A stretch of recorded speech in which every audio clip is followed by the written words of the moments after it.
ఓ ticket తీసుకోపో. Hello ma'am. Ma'am. Hello. Permission అవసరమా?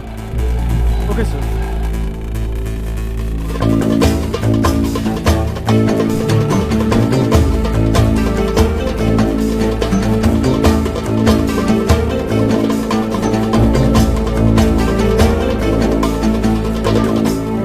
Ward inspector ఏదో మాట్లాడాలన్నారట.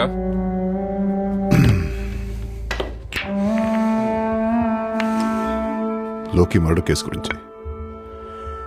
లోకి చనిపోవడానికి ముందు నీకు కాల్ చేశాడు కదా? Nothing important, that was just a casual call. Call ఏంటో చెప్తే అది ఇంపార్టెంటా కాదా అని నేను డిసైడ్ చేస్తా. రేయ్, నువ్వే ఒడివరా డిసైడ్ చేయడానికి? ఏదర్ని నీ మామ